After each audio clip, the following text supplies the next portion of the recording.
waking up with that news, it's my worst nightmare. What was your internal reaction when you heard you are now paralyzed? Fear, I guess. What helped you accept this new reality? My girlfriend, she was by my side. I've lost so much, but not losing her did such a huge part of my recovery. How did you go about rebuilding yours from the ground up? The hard times and the hard day can't be for nothing. It's got to be to make a change. Accept reality the better? Getting that reality quickly is probably better. CrossFit gym and trained it. Was it frustrating? More frustrating than anything else, I think. Personal definition of toughness. The way I trained before, I trained hard. The way I train now, I train much harder because I have to. How do you stay positive? You know, my kids and my wife, they've been there for everything, and it's not fair that I don't fight for them. You want people to know that are listening about resilience.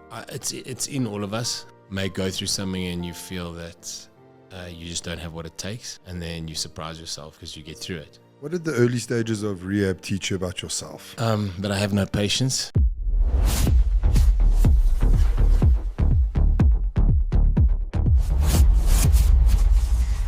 This episode is powered by Gym Store, your one-stop shop for commercial grade and home gym equipment. Welcome back to the Enjoy Edge, guys. We're getting into December and we're starting to wind down, and I just want to thank everyone for all the support again, all the amazing guests that we've had through the year. But today's guest is probably one of my most resilient guests I've had on. He has come from adversity. He is an elite CrossFit adaptive athlete. He is the Hyrox world champion, and he is South African, and he is Darren Thomas. How's it, man? Thanks a lot for having me, and thanks for the intro. Yeah, it's normally long intros, but with guys like you, I always stuff it up. So I should take you around with me to introduce me when I go places. Anytime. Welcome to Joburg. I know you've come far from Cape Town for Hyrox this weekend. Yeah, thanks, man. Back home. I mean, it was home about 8 years ago, but everyone's like, "What are you worried about the altitude?" And I'm like, when I get here, my lungs are probably like, "Hey, we're home. It's cool. We're back." Yeah. And I guess when you're inside Nasrec, altitude doesn't matter. Yeah, exactly. When those doors close and that's it. And the music comes on and everyone's breathing in the Nasrec Center. Yes, yeah. Makes no difference. How's the training been going for this weekend? Yeah, it's been going well. We've been training hard. I think I came back from the CrossFit Games in September, so my training shifted quite a bit after, away from Hyrox and more to CrossFit, which is what I normally train. But we always kind of mix it up anyways. But I went away from, after CrossFit, away from all the lifting and the real strength stuff to focus more on the Hyrox. And I struggle quite a bit with tendons because I overuse my arms. I use them all the time. And so I have a lot of tendon pain. So when I'm lifting and doing things like that, it really takes a beating. So the Hyrox training is actually better for my body. It's not as hard because you're not jerking and lifting and that type of stuff. But I've been really pushing it hard, wanting to beat my time from Joburg, which was my fastest time. So that's kind of where that's where I'm at. So Joburg was my best race. So I'm hoping that I can better it here. That's awesome. So when you won Hyrox Worlds, that wasn't your best time? No. Okay. So I won, obviously. And it was still better than anyone at time that anyone else had put, but it wasn't my best time. Yeah, it was about a minute and a half off. Okay, so, exciting! I'm excited to watch you. Yeah, my expectations for myself are always bigger than anything, so I'll aim for the highest and see what happens. And I'm going to dive into that mind now. Yeah. If you can just tell us a little bit about your story. How did you land up in that chair? For those listeners that are new to you, that don't know, I know you've been on carte blanche and everything, and most people know your story. If you can just give us a little background, how did you land up in that chair? So 18 years ago, obviously being an avid rugby player, I wanted to be a Springbok like every young oak playing rugby. SA kickboxing. And started playing Lions Sevens. Was before Sevens was really very mainstream like it is now. And that was kind of my stepping stone. I wanted to get into 15s like that. So active guy in the gym, adrenaline junkie, kind of, wanted to be in the mix of everything, and typically someone who couldn't sit still. And so on the 23rd of October, the weekend after we won the Rugby World Cup, I was staying at my parents' house. I'd actually moved back to their house because they'd built a whole extra wing for me, saved some money, got to live with the parents again. I was 26 years old, and I went to just a normal day. Monday, I went to gym, had my heaviest bench press. Still won't forget that. But went home, and then my girlfriend was actually supposed to come over, and she couldn't, so she stayed home. And I woke up at, I think, about 2 o'clock in the morning. I'd bought a little Yorkshire Terrier puppy for my girlfriend when she was living with me, and the dog was barking, and I kind of woke up and just calmed her down. 3 nights before this, and I'll just have to tell you that the basis to what happened, but 3 nights before this, the guys, there were actually guys that came to my dad's house. I wasn't there, I was at dinner at my girlfriend's house. It was a Thursday night at 9 o'clock. He kept hearing my dog bark, which he didn't bark for anything. My dad's not really a gun type of guy, but he went and fetched his gun. The third time the dog barked, and they went outside. Went up and turned the corner of the house, and some guys fired shots at him. He fired back, and he ran back into the house to go to my mom. The guys ran away. That was the Thursday. So obviously afterwards, we're a bit paranoid and on edge. Go through the weekend and the Monday. So when the dog wakes me up, I'm thinking, I'm just being paranoid. I'm sure it's just the noises. I can hear the leaves and things like that. And then 40 minutes later, these guys came into the house. There were 7 guys that came into the house. My dad called me on the intercom. I don't remember anything. So I remember the dog waking me up 40 minutes before that, and that was it. My dad called me on the intercom, and he said, just be careful, there's guys at the gate. You see them on the camera. And when he didn't know, there was already someone inside. And they obviously heard me on the intercom and came up to where my room was. I had like a double level room, so like a little lounge and then a bedroom. And what they think happened is the door was opened into me, because the way the door opens, I had scratches and bruises all the way up my arms. I was a big guy, I weighed like 100 kilos and I was strong, obviously. And they say that one guy must have stabbed me in the head with a screwdriver here, and then the other guy shot me point blank in the chest. And when he shot me, the bullet missed my heart by a millimeter. My heart was contracting, missed the heart, went out again, and then hit my lung, ruptured my lung, and then hit my spine, and the bone fragments went to the spinal cord, and that's what caused the damage. I was then left lying in the room. They left. I had to intercept to try and protect my family. I wanted to protect my mom and dad and be in the middle, and I never knew that they were already in the house. And when the guys left, my dad then came downstairs. He found me face down. He thought I'd actually been shot in the head because of the blood, And he ran upstairs to stop my mom from coming down. And when he came back, he turned me over, and I actually woke up. He thought I was dead. Yeah. And then I woke up and spoke to him, which I also don't remember. And then the next thing I remember was waking up in ICU. How old were you when this all happened? 26. Oh, so you're still young, hey? Yeah, like living,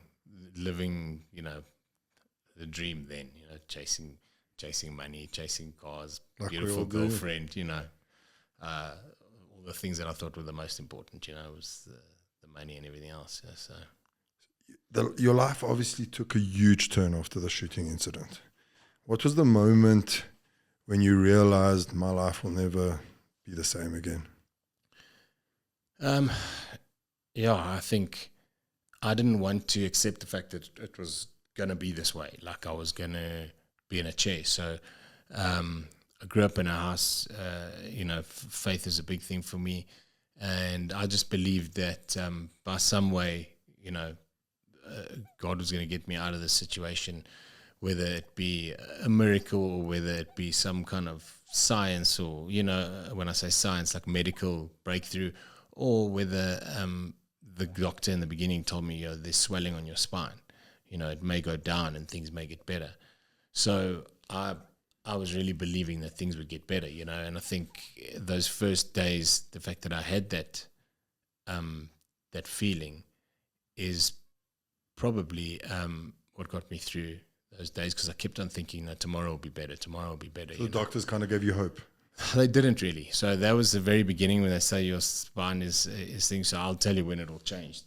You know, with the doctors, is he said the very beginning, like, we don't know yet. But then we went for an MRI, and this doctor that came and gave me the news while I'm lying in this hospital bed, still like weak and whatever else, no bedside manner, and didn't care. He was just like, listen, the chance that you'll walk again, you probably got 5% chance, and that's it. And I was like, but can't be, you know, can't be true. I was like, how is that possible? And so having to deal with that for me, then I still didn't want to believe it, but I just, you know, you had to start going through the process. And as much as I still believed that things would get better, I think waking up with that news is probably it's my worst nightmare. My worst nightmare came true, you know. What was your internal reaction when you heard you are now paralyzed? Was it fear, determination, anger? First would be complete fear, I guess, of how am I ever going to do anything that I love again, you know. How is life going to ever be the same? Everything changes, you know. And anger, sure, I was so angry in the beginning. All I wanted was for these guys to pay for what they'd done, you know, because they didn't catch them. And at that stage, like, I was like, when I was lying in that hospital bed and things started happening to me that I was not in control of, I called a friend of mine. I was like, listen, we need to find these oaks, and they need to be tortured far worse than the torture that I'm going through now, you know. But that wasn't something that I could hold on to, you know. I think if I held on to that anger and I held on to that, I wouldn't have been able to heal, and I wouldn't have been able to get better, you know. So I think I had to let that go and just say, right, okay, now forget it. I really didn't want them to do it to someone else, you know, and be the next. It's like, catch them and put them away, and, you know, at least that. So, I think when I heard this, I'll never forget. I had a friend. He was an acquaintance at the stage. You know, we used to ride past my house on his bicycle. We used to see him at the gym, have banter, you know. And the one day I went to the gym, and I went into the physio room, and there he was sitting in a chair. And I was like, I hadn't seen him for a while. I thought, what happened to him, you know? He had this big smile on his face, and I looked at him, I was like, you know, what happened? And he told me the story.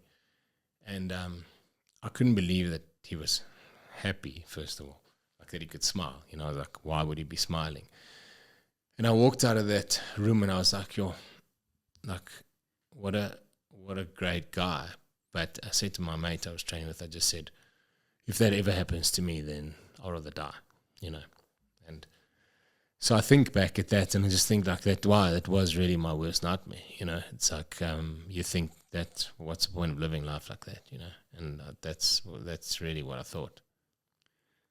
So this new reality, what helped you accept this new reality, and what was the hardest part of the acceptance? So I think I held on to getting better. I held on to wanting for things to change. Accepted what had happened, but didn't accept the finality, you know. And I think in the beginning, although I started going back to the gym and training and doing things, and we'd go out and stuff, I didn't want to move on. So my girlfriend, who at the time was, she had studied law, she had done her board exams, and she was busy with her articles.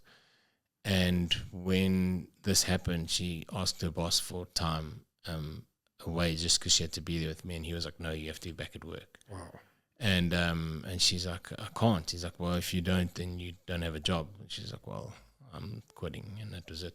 And so she was by my side in the hospital like every day, you know. But in that time as we went through, and when I got out of rehab and everything else, the fact that I put my life on hold really for about 3 years, where I didn't want to go fully back to work because I was like, people aren't going to take me seriously. because why are they going to listen to the oak in the wheelchair? You know, just those are the mentality that and the things that came, you know, to mind. And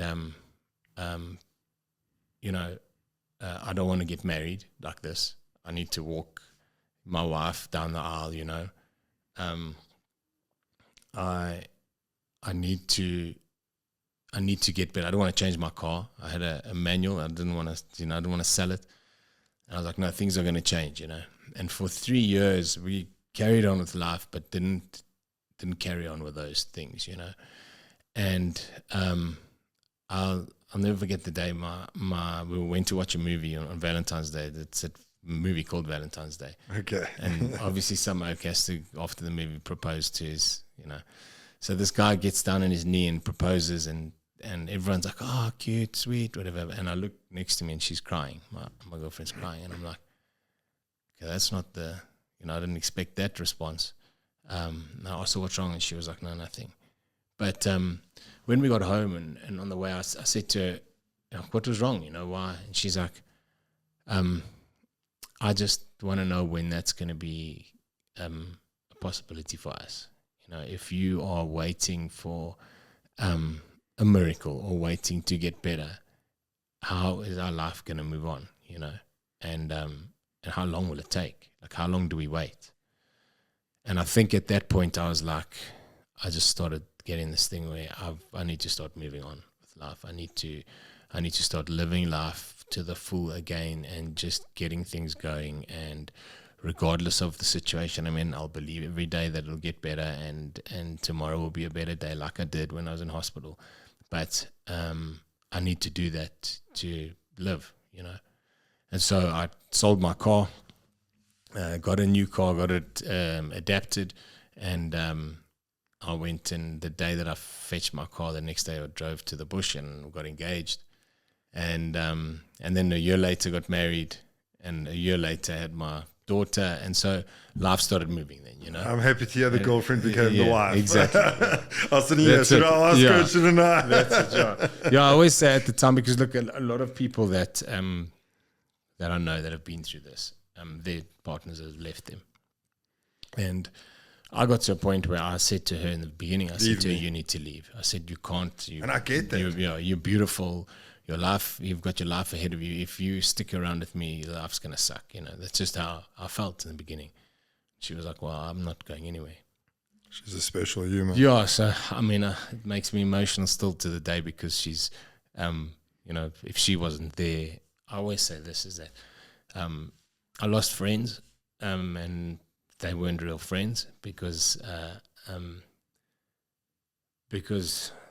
they left because of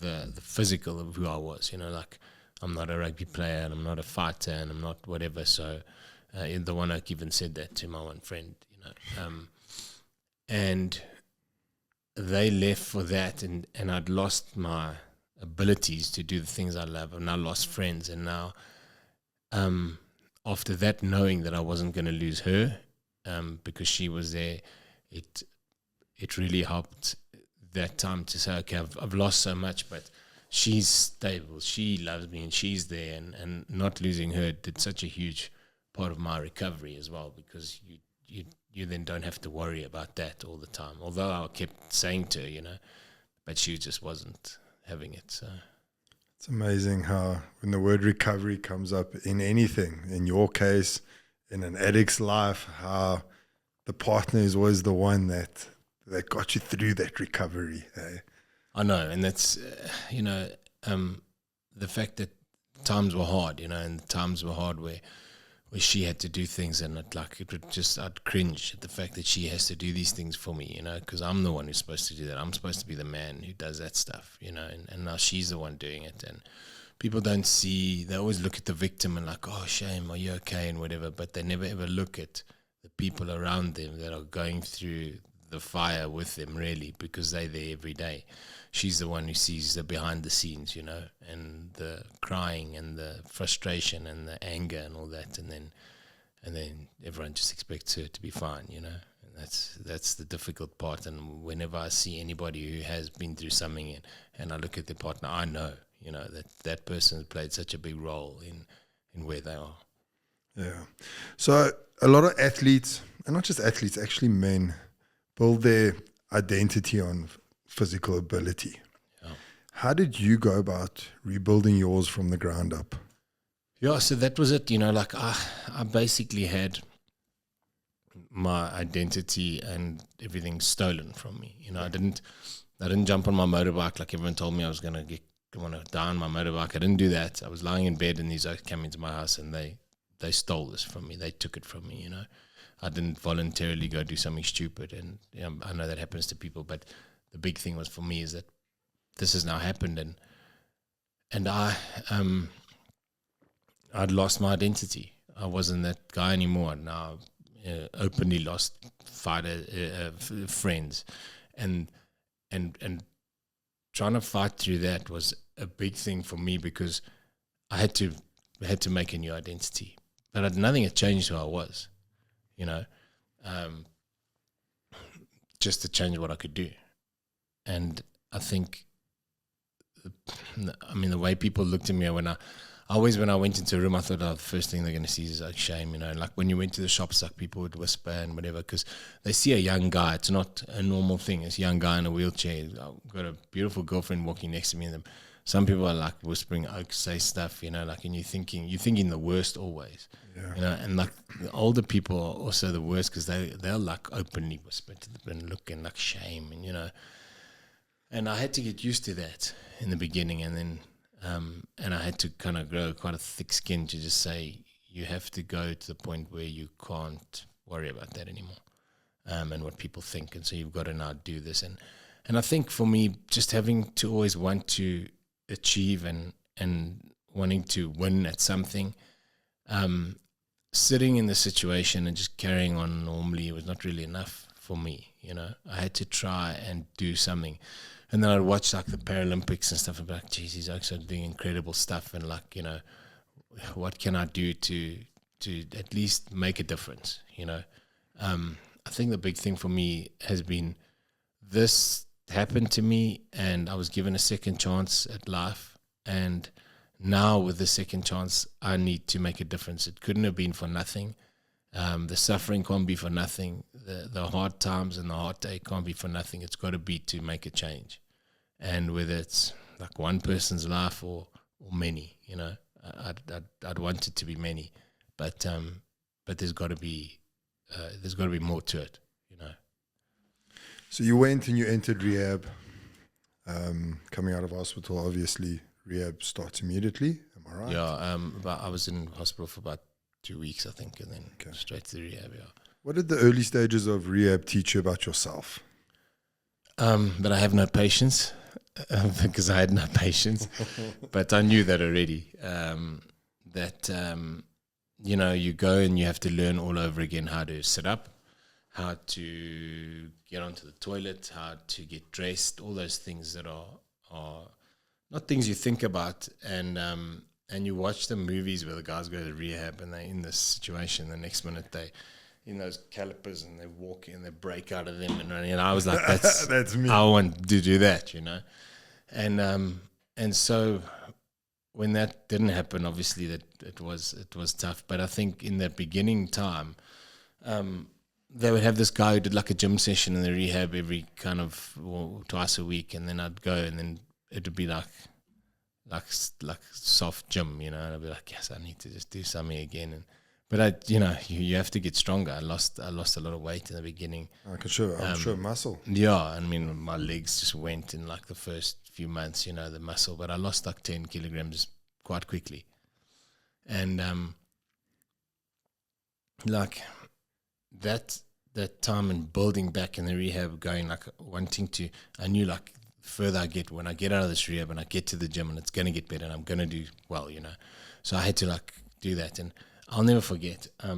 Every morning they came and they gave us medication in the hospital. So they give you a whole bunch of tablets to take, and you take them, you drink them, and you drink them, and you leave, carry on your way. Not leave, but go do the rehab, do whatever.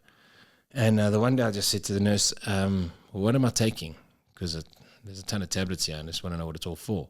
Oh, this is for pain. This is for your bladder because your bladder obviously doesn't work like it's supposed to. This is for spasms because your muscles spasm a lot, and this is your antidepressant." So I said, why am I taking an antidepressant? Like, well, because you have to. What do you mean I have to? Like, well, because that's scheduled by the doctor. It has to happen when people go through this stuff, you know. So I said, okay, well, I don't want it. She's like, but you have to take it. So I said, oh, that's fine. So every morning I'd just push the antidepressants aside and leave them. And on the third day, the doctor caught me in the passage and she said to me, I heard that you're not taking antidepressants anymore. So I said, yeah. She's like, why? So because I don't want them. She's like, but you need them.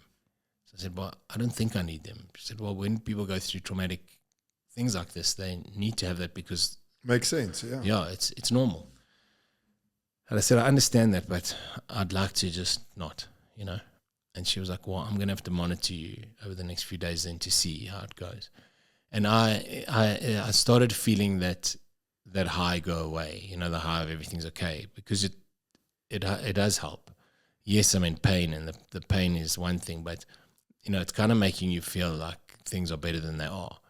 And I just didn't want a false reality, you know. I wanted to say, right, I've got to go and I've got to deal with this by myself or by the people around me and my faith, but I can't rely on something else like that to take me forward because I don't want to have to rely on it in the future. And so I stopped taking them and never took them again. And I think for me that if I think back, it's a real positive, you know, that I just think I was able to do that because, you know, I think that it gives you this thing for eventually you realize, wow, everything's falling apart and it's not as good as it was, you know. It's much worse than it was, you know. Do you think the quicker you hit reality for someone that goes through something similar, or loses a leg or an arm or whatever, the quicker you just accept reality, the better? Yeah, I think so.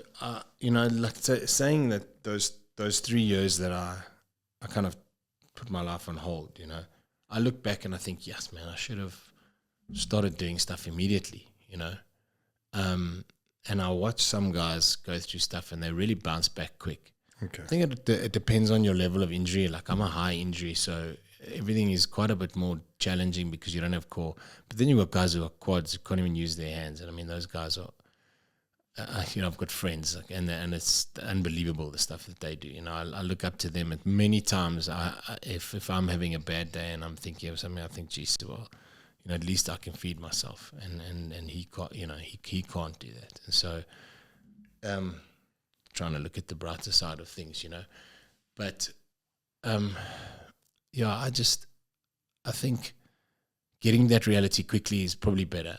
The 3 years were important for me. I got to spend a lot of good time with my wife now, and just I think those things. Everyone has their time of how things should go, you know.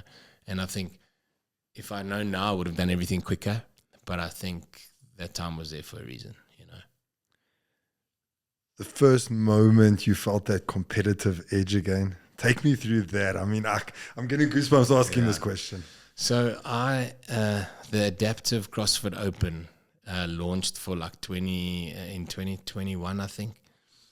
First time for adaptive guys to now enter. So I thought, like, I haven't done any CrossFit, but my old kickboxing trainer was into CrossFit, and I actually called him and said, listen, there's this thing, it's an open whatever, and he's like, oh, come train with me, you know.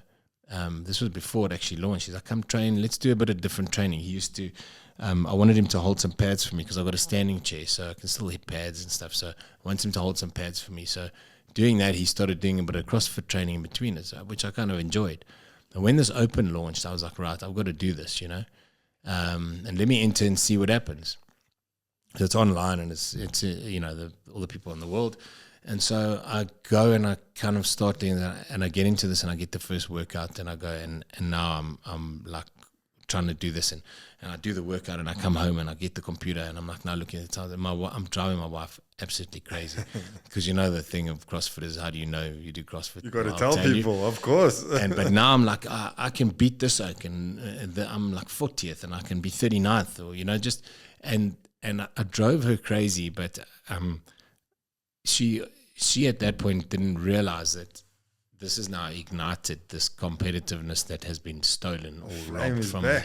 And I was like, wait a minute, like I can compete again. And I think I was so obsessed with it because it had come back and it just lit something up. And when I explained it to her, she was like, oh, it makes sense, you know. But that's where it came alive again. I played some basketball after before that, and it was great to compete and stuff. But when I had my daughter, I had to move away from that. It just took way too much time, you know. So this was like, because this I was competing by myself again, you know, and it was up to me, you know, what happened. And so when I got that, I thought, yeah, I'm actually in the top maybe 30 in the world, like 40 in the world. That's something, I guess. You know, and that's when it really lit up and started again. And then I thought, okay, well, now I've got to do CrossFit, you know, got to see if I can get there. The first time you actually went into a CrossFit gym and trained it, or any adaptive sport that you've done, was it frustrating, empowering? Yeah, more frustrating than anything else. I think I'm very hard on myself of what I can achieve and stuff. And so I get very angry with my disability. I did in the beginning especially. Very angry with the fact that I couldn't do certain things. Very angry with the fact that my body just didn't want to do the things that I could see other guys doing, and there's nothing I could do about it. But no matter how hard you work and how hard you train, there's some things that you just aren't able to do because of your body is physically not capable of it, because of muscles that don't work anymore. And so the frustration was huge, you know. When you achieve something that you couldn't do before and that you now do and that you're not supposed to be able to do, that's when you say empowering. And that's like, wow, you know, then I can give myself a little bit of credit, you know. And I just think things happen where, you know, we had these, a ring muscle up is something that you are required to do in competition to be able to actually compete, you know. And there was just no ways. Sorry, let me just stop you. Yeah. As an adaptive athlete, you need to do and I'm going to swear, a fucking ring muscle up. Not even just a pull up, a ring muscle up. Yeah, so that's what I thought as well. I'm like, how did he expect us to do that? You know, yeah, but he can do it. I'm like, yeah, but, you know. So my injury is a T2. I'm the highest level injury in the competition that I was in and that I've been in. Most of the guys, a lot of the guys are halfway down or like T12 by the waist, you know. And that means you've got core. Like I've got no core. So if I sit up and I put my hands up, I fall over, you know. So I'm always leaning on something and it's people don't really understand it. So if I sit, I like have to sit back and if I lift up my arm like that, then I fall. I just don't have anything to hold me. And so when you don't have core, it changes everything, you know. And for a pull-up, yes, cool, we do pull-ups and everything, but now they're like ring muscle up. I'm like, this can't be a prerequisite, you know. How many guys can actually do this? And I started looking at the guys like, well, I'm a T6, I can do it. So I'm like, a quick thing to mention, because I don't want to take too long on it, but when I was diagnosed in the beginning, one of the doctors told me, they said, your injury is a T6. So I'm like, okay, I'm a T6, you know. I don't know what T12, whatever, I don't know what they mean. I just know that this is it. So I go in as a T6 and I watch other T6s do stuff and I'm like, I must be able to do what they do. But I can't do what they do and I don't know why. And I'm looking at this and thinking, why can he do it and I can't? So anyway, I now work and try. So I've got to do this ring muscle up. This T6 can do it. I must do it. So I get into the gym and it's impossible. We try in the one competition, I fail at it. I go buy Olympic rings, I hang them at my garage, and every weekend I'm now sitting on the floor. My wife's sitting there and we're trying to do ring muscle up. I'm like, I don't know. So I'm going through it. And the day comes where I get one and I'm like, this is incredible. You know, I've worked so hard to do it and I know the work that I put in. I always thought it was impossible and I've done it. Not long after that, I'm busy in the drawers in my house and I pull out my MRI. It was in a folder that I just hadn't checked on. I pull the MRI out and I look at it and I'm like, your lesion is a T2. So I'm like, why am I a T6? So I look at it, I'm not. I'm a T2. Why is everyone telling me? I'm like, it makes sense. Wow. Now that I can't, but your mind, like, it just shows you how powerful your mind is. And I'm thinking, if I'm a T6 like that guy and he does that, I have to be able to do that. So that's what I'm going to do. You know, eventually, it doesn't matter how long it's going to take me, but I have to do that. And so I'm I'm living as a T6 in a T2 situation. Wow. And I was able to do a lot of that, and because of that, because of what I thought, and because I didn't have that limitation on this is your injury and this is what you can do. Probably, it wouldn't stop me anyways because of how I am and how I function. But that was a big thing to think. It was a realization to think, hey, wait a minute, I'm doing stuff that other guys like me can't do, and I'm doing stuff that I thought, so that was a big thing. And to me, it really shows how powerful your mind really is because, if someone keeps telling you one thing and you know another, then it changes everything. It was bullshitted your mind. Yeah, it's it. It's like, wait a minute, it's not supposed to be that way. And now I'm able to do ring muscle ups, and they're still hard, and the other guys do them easier than I do because they have core, but I can still go and do it, and that's a big thing for me. And for those of you that don't know what a ring muscle up is, go Google it. Physical abilities. I can't do ring muscle ups. I've tried. It's impossible.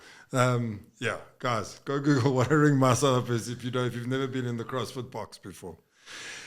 People underestimate adaptive athletes. What's the one thing the world gets wrong about your division? I think we're not mainstream, so it's always difficult to get a backing. It's always difficult to get support. It's always difficult for people to take you seriously, I think, and that's hard because we work as hard. Sometimes I'm going to say we work harder. You do. I was going to go, no, you work harder. Well, I'll tell you honestly from my perspective, the way I trained before, I trained hard. The way I train now, I train much harder because I have to. Because to get the same results that I got then, I've got to do 3 to 4 times the amount of work. Yeah. And every adaptive athlete will tell you the same thing. And it's because we have less to work with. The more your injury is, the less you have, and that's just how it is.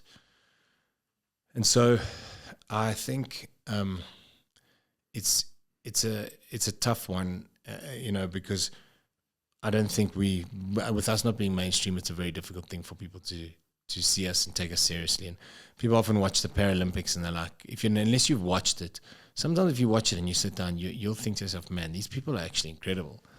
Some of the people. And some of the stuff people are like, oh no, I can't watch that. It freaks me out. Like, well, you may not have seen anything like it before. But yeah, I think for me, there's different divisions in CrossFit where we compete, where I'm in a division where I don't have it's called seated without hip and seated with hip. Now, seated without hip means you don't have hip function, but you can have all core and everything else. So it makes it quite tough for the guys I'm against because it's a guy sitting in a chair who has full core who can lift a lot heavier because his body functions, not because of how strong you actually are. And then Hyrox came along and they said, here's a division seated without core. And I was like, wait a minute, that's like me, And does that mean that if I do this, I could actually be at the top of my division instead of at the bottom fighting, because I'm fighting against my disability or the lack of ability that I have, and that's what appealed to me about it, is that I was able to say, well, that's more for me. That's my division. There's a seated without core, there's a seated without hip, and so there's, they've taken it one step further, and that's what appealed to me to think, I want to do that as well, because now it's something that maybe I can win. Maybe when I go to CrossFit Games and I've made it in the top 10 in the world, it's a huge achievement. It really is. But it's really tough to fight with the top 3 because they have, core function, and it changes. And I don't like to make those excuses because I've never been one to make excuses. So I'm going there. I'm like, I'm in the top 10. I need to fight for number 1. But when there's a movement that you do and you see the guy in front of you just doing it so much easier because of the ability that he has and not because of the training that he put in, that's the difference, So you're Hyrox world champion. Yeah. I loved the video of you hitting that bell. Yeah, geez, I loved hitting that bell, I tell you. I think it came around so quickly. So Hyrox were like, okay, they've opened the adaptive division. I'm like, funny because I went to a competition in Miami, Wadapalooza, which is the CrossFit comp. That was my first international CrossFit comp, and I came back. I came third. It was you got bronze at that, yeah. eh? And that was incredible. It was what an experience, and just being there, being with all the able-bodied athletes as well was cool because you were in the mix of everyone. You weren't just with the adaptives, and I'm at the hotel counter, and this guy looks at me. He's like, "Hey, are you competing?" I'm like, "Yeah." He's like, "Cool. I said, and you? He's like, nah, I train too much. So I'm like, Hey? who's this? Like, well, you know, he's at a CrossFit company. He tells me he trains too much. Okay, so I'm like, what do you do that you train too much? He's like, I do Hyrox. So I'm like, I don't really know what Hyrox was. He's like, yeah, you should check it out because they're going to do an adaptive division. So I'm like, okay, well, that's cool. He's like, well, reach out to me if you ever, you know, interested or whatever. So I'm like, what's your name? He's like, I'm Hunter McIntyre. Oh, wow. He's a world champ. You know? I'm like, okay. He's like, I'm the world champ. So I'm like, oh, that makes sense. Okay, so then I look at Hyrox. I'm like, oh, okay, he trains a lot. I get it. And so it was cool meeting him. And he told me, he was the first one who told me about adaptive division in Hyrox, you know. And we had some messaging over Instagram, which was quite cool because he said, reach out to me. And he answered me, you know. And so that's when I found out about it. And then when they said, here it is, here's the adaptive division, I was like, okay, well, how do we get involved? And then we got hold of the guys at Hyrox SA, and they said, look, we're 100% willing to make this work. Let's see how we do it, you know. And the adaptive division was born. But we only got our world champs kind of nod to say, yes, you can come about 3 weeks before world champs. So that was hectic. So you had to train, not I'd been, knowing if you're going or not. Yeah, no, I'd been training anyways, but then all of a sudden, like, okay, well, now you can come. So they only choose the top 3 times in the world, which is kind of sucks because there's only 3 of us then. You know, it'd be nice if there were more, but at least, you know, and then I managed to go, and it was just, yeah, that was cool. What was your mindset going to the World Champs? Did you expect to win? I knew that I had a good time, the fastest time. And I think obviously I'll never underestimate anything because anything can happen on the day. But I knew that I was going there to win. You know, I didn't know if I would, but I knew I was going to win, and I was going to do everything that I could to make it happen. So yeah, we trained really hard for it, but we went there to say, all right, we're going to give it everything, and we're going to make it happen. You know. So I dabble a bit in Hyrox. I'm not on your level. Wow. And I know it's mentally as much as what it is physically. Yeah. Where does your mind go when you hit that wall during a race? Yeah, it's funny because when I was at Worlds and I think I was probably at I think I just finished the row, and I was back on my push. And things were hurting and burning, and I was struggling, but I was still going, you know. And I started thinking to myself, look at what you've been through, look at where you were. When you were sitting in hospital, you had to sit in a lazy boy for 5 minutes without passing out because your blood pressure and everything, and that was a challenge. And here you are. At the World Champs for something that you never ever thought that you would achieve something again when you're sporting. Like for me, I thought my sporting life was over. You know, when this happened, I thought achievements were gone, and that was it. And so, like on the floor, I start tearing up while I'm pushing, and I'm about to start crying because look at what you've been through, and look at what you've done, and look at where you are. You know, and I just looked around and I was like, this is incredible. And there weren't a lot of people because the adaptive was right at the end and kind of a lot of people went home, but it didn't matter to me. You know, I was on the floor and it was the world champs, you know, and I was winning. And I was just like, the biggest thing is that I've done this. My kids can see that I never give up, that I never gave up. And for my wife as well, you know, who was there for me from everything is endured, the training and the long hours that I'm not there. And, you know, that stuff is, I think, yeah, it was just a realization to me to say that. But that's a shorter answer to that question is, where do I go? I normally go when things start hurting, I start telling myself, well, you've been through much worse. You've suffered pain that this is nothing like it. So don't cry.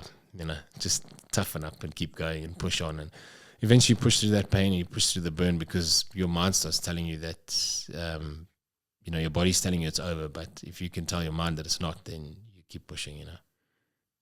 Tell me a little bit about your training. How do you adapt your Hyrox training for a body that functions differently? So obviously the stations are a little bit different. For certain stations, we obviously can't run, so we push. In the beginning, looks like you're doing Hyrox. You're like, Hyrox, you can't run. What are you doing? One of my mates told me, because he'll say it as it is, which I like. And I was like, oh, we push when you run, okay. But I run and ski, and a sled pull, the sled push, I drag a sled behind me, and the pull, I pull the rope as is. And then the sandbag, we got to put a sandbag over. The burpee broad jump's got a wheelie, and the rows the same, the wobbles are the same. And the farmers carry, we carry them as well. So those are all the same. So the adapting is just the training I've got to do like you have to run, because it's a running race. I've got to run. You got to work those arms. Yeah. And I've got to push so that I can push through fatigue, especially when I go to a sled and it's after pushing. And remember, for us, all we do is use our arms and shoulders. I can't do the run and let my arms rest. I do the run and my arms are working. Your arms are working permanently. So everything burns, everything hurts. And so you're adapting to that is just, it's the way we train. I'm always training arms and shoulders either way, so I have to do that. But I've got to push now. And so my training really consisted a lot, especially now leading up to this, a lot of pushing with a lot of building fatigue in the sled, push and pull in the middle of it, and then pushing again, and getting those movements so that when I'm under fatigue, I can still do them without struggling, and then go back on the run again. So spending a lot of time running, and the surface that we train at my gym is bricks. So so it's better because it's harder. Yeah. And I know that when I get on that floor and it's smooth and I can glide and I'm going to go faster, So we try and put the conditions more difficult so that it makes the race more easy, What skill or exercise are you most proud of? I know we spoke about the ring muscle ups.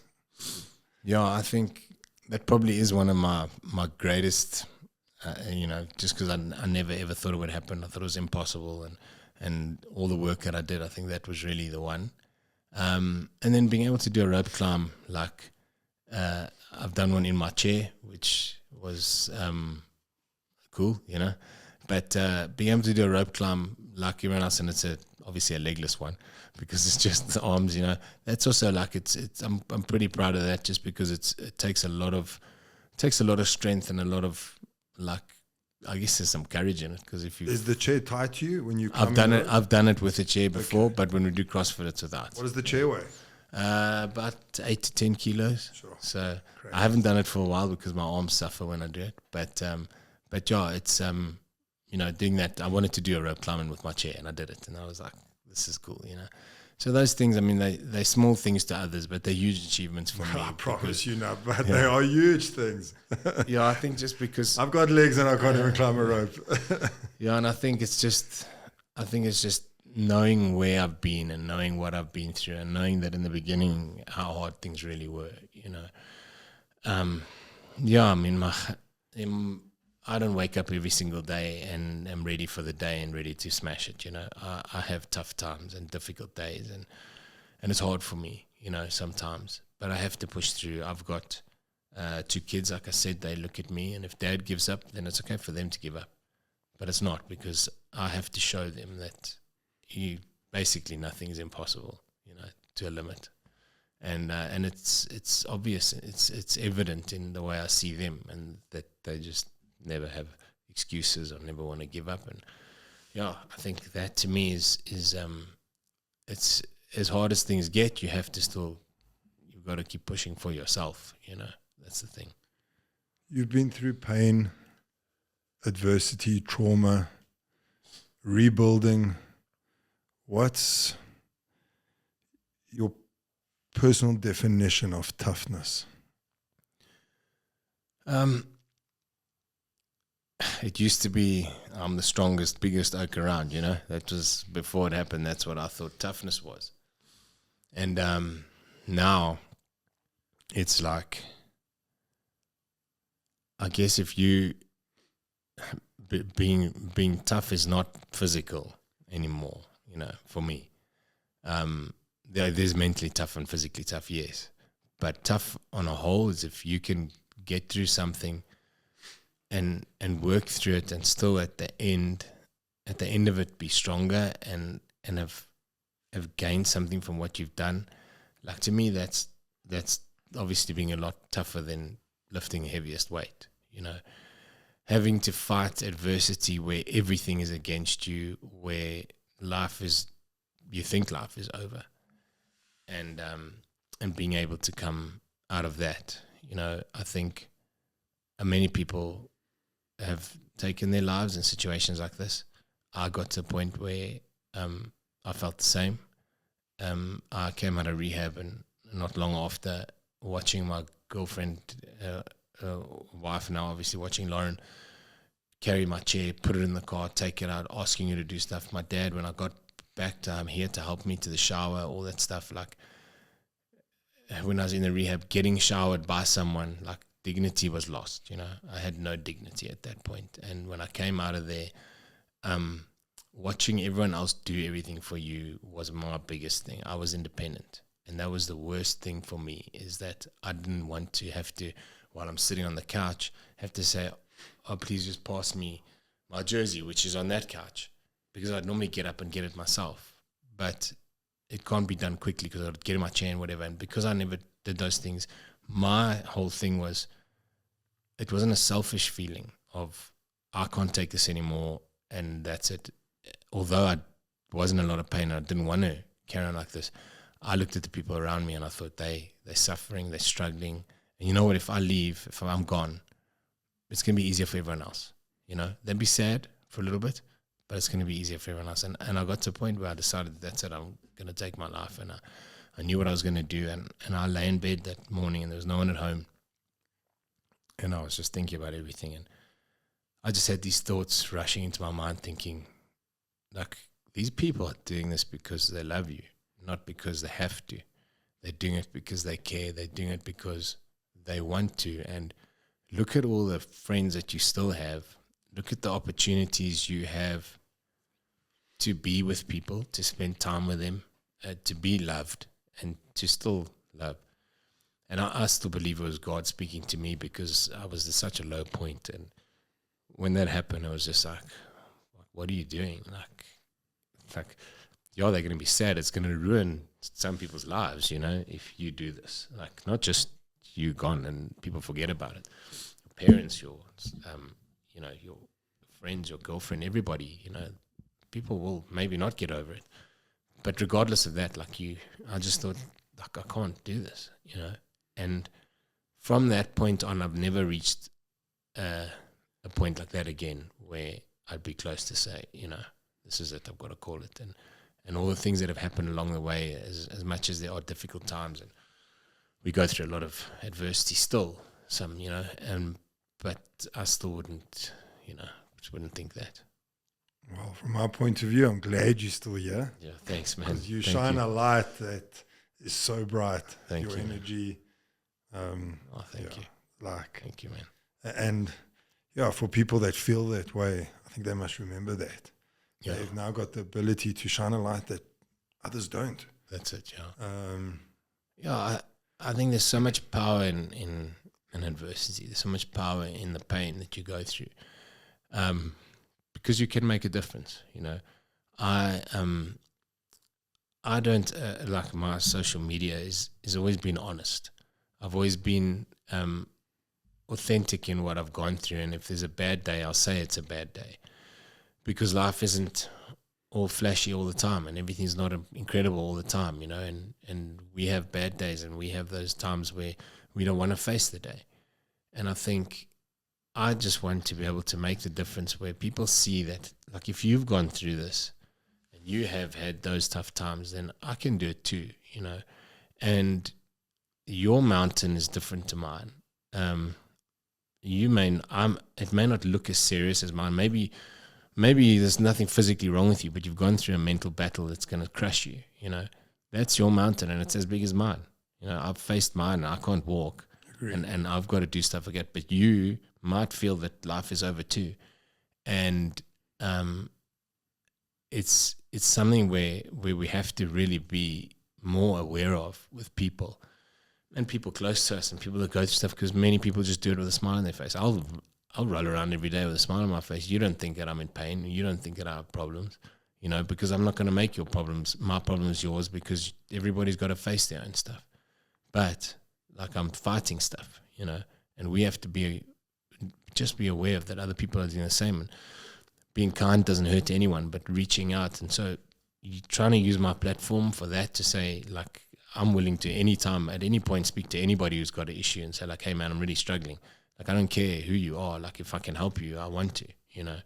And so it's always been a thing of, like, I really feel like I need to use what's happened to me to make a difference. And like I said, like, if it's one person that sees a, like, some days I go and I think, yes, man, what is the point of all this? Like, I'm killing myself training and pushing, and, like, it's just, like, it's hard, you know. And I get those days where I just feel down. Like, why do I even do this? Should I just, like, can it and just, you know? And then, like, I'll get someone come up to me and out of nowhere, like, on that day, and the guy will be like, listen, I just want to tell you, I just saw you from across the gym or whatever, wherever. And it's just incredible what you do. And I was having a bad day. And then I'm like, geez, man, like, yeah, you know. I needed to hear that. Yeah.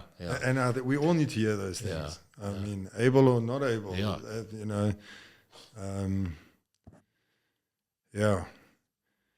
How do you, on those bad days, how do you stay positive? Yeah, those bad days, I'm sure, happen. No, they come up. They do. You had in the last week. Yeah, I mean, we're human. They happen. Exactly. How do you stay positive? What do you tell yourself? It's hard. You know, I've said, like, I pray. That's one of the things that I do. You know, and if I need, you know, my faith has always been a thing. I think it's carried me a very long way, and not by my own strength. And I just think that for me was one of my main places I go to. But I also have to be positive for, like I said to you, like, I've got my kids are, like, you know, my kids and my wife they've been there for everything, and it's not fair that I don't fight for them, you know, and so I'll have my moments, and they'll be when I'm alone, and I'll have a cry or a shout, or I want to break something, and I'll get angry and whatever, and I can't always expose that to everyone else, you know. My wife she's always there for me, and she's willing to take on whatever, but I don't always want her to. She's got her own problems to deal with as well, you know. And I don't always want her to take the brunt of what I'm feeling. And it's not always easy, because remember, behind closed doors she's the one that takes that my frustration, that I come and I'm upset and I want to, you know, she's the one who hears me say those things. She's the one who sees me when I'm hurting. But when I'm out there, I'm fine, you know, and that's why I've got to be strong for them as well. And I think staying positive self-talk is a big thing, you know. We know what you say with your mouth is very important, and I think I have to. There's days I can look at myself and I'll be like, oh, you this and you that, and I'd break myself down because I'm irritated, or because I've gone through something, or because something didn't work, or because my legs are spasming, or I'll just get mad, you know. And then you speak badly, and then you feel badly, you know. Feel bad. But when you speak positive and you're like, look, I've got to look at myself in the mirror sometimes, just be like, listen, you look at what you've done, you know, it's not that bad. You've been through worse. You gotta push through, and it's got to get better, you know. You have to get to a point where it gets better. I think for me, just being positive, but being around positive people is a big thing. Like pulling people in that want you to win. Not everyone wants you to win. Not all your friends want you to win, unfortunately. And sometimes it's your friends and family that don't. And they're quiet. Crazy, yeah. They're quiet when you want to celebrate. And you think, hey, why didn't that guy, like, I thought he was my friend. I thought he'd be happy for me. It doesn't really seem like he's very happy for me, you know.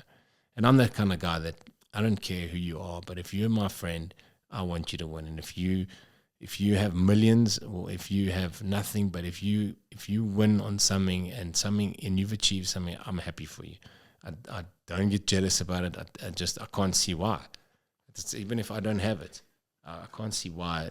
I want you, my friend. You know, I want you to have everything that you want. And so, getting those people that feel the same way for you, that's really important as well. You know, but I lay in hospital and no amount of money in the world could have done anything for me. you could have brought me millions and said, here we go, fix your situation. And I could have paid any doctor anything, and they would have been like, we can't really do anything. There's a refund. And the people who were there for me is what got me through those first stages and what get me through today. So the people that you love and that love you and your friends, that to me is more valuable than anything. And we can chase cars and we can chase money and we can chase the dream and the big jobs and everything, but if you chase it alone, it's going to be lonely at the top. But I think you have to have those people with you, and I think I'd rather take that than any amount of money, and I just know it's worth so much more. It's powerful, bud. Yes, that is. I've got goosebumps. That's powerful. You've become a symbol in South Africa for adaptive athletes, for able-bodied athletes. I'm telling you, you're a symbol. Okay. Thank you, man. Everyone knows who you are. Everyone talks about you in the box. Here in Johannesburg, I go to Blood, Sweat and Tears, BST and 100U. They know who Darren Thomas is. Oh, jeez. Okay, well, that's I don't know. I mean, I don't know about that. I don't see it that way. I definitely don't see it that way. But I'd like to be able to carry a good message and just say, like, hey, man, look at that. I can look what he's done. And then that's cool. That's cool for me. That's awesome. Yeah. Do you feel a responsibility at all? I think my responsibility is just to always be honest about what I go through and what I do, and responsibility just to, I guess, just show that I think it's not a difficult one because it's the way I live and it's what I believe. But yeah, I think I don't feel a big responsibility because I don't think I don't really see myself as people knowing me and whatever, and like I'm not I don't have hundreds of thousands of followers and things like that. So, I'm not a celebrity and I'm not a big name, but I want to make a difference. And that to me, one person that you can help. And that to me, the responsibility to me is that use what you've got and take it to help someone else. I think that's a big thing. I don't care about the name and lights, but I do care about making a difference in someone's life, and whether it's a young person or an older person, to look and say, wow, that changed the way I felt today. I've got one more question because we're running out of time, but I do want to tell you, whenever you come to Johannesburg, you need to hit me up. Okay. Book the studio and we talk. Okay, cool. Because there's so much more we can talk about. I'll do that, man. Please. The one thing you want people to know that are listening about resilience, what is it? It's in all of us, I think. You may go through something and you feel that you just don't have what it takes, and then you surprise yourself because you get through it, and you don't think about that. But I really just think that you have to get the right people around you to help you. I think you need support. It's a big thing. Having the right people in your corner, the people to back you. I've along this journey have had people who have backed me with the ability to get me overseas to do competitions, and without them, I wouldn't have been able to get this far. And those people played huge parts, but the resilience from myself and my mind, I think you need something to look forward to. You need someone to look up to, and you really just have to have a goal of where you want to be and what you want to do. Because I think sitting without that, and just saying, well, this is a situation I'm in and I don't know what I'm going to do and that's it, is really going to be it's not a good place to be. And just saying, well, if I can take one day at a time, just one step at a time, and if I can be better today than I was yesterday, and if I can make it through till tomorrow, then it means that the next day could be the same, and the strength just comes from just pushing on, but don't get negative in your mind, as easy as that is. It's those positive thoughts and getting around the right people and just knowing that you got to look up to something to say, I got to get there. And I think that's it. It's not there's no answer perfect to everyone, but I've managed to do it up until now, and I'll keep fighting and just keep going and until I can't anymore. Thank you for coming into studio today. No, thanks, man. What you shared today is the blueprint for resilience. Your journey proves that adversity is not the end. Yeah. It's only the beginning. Yeah. So thank you for being It's the a pleasure. person. Thank you, man. I appreciate having you. I appreciate you having me on here, and having the chat. I was lucky to chat, eh? We're out.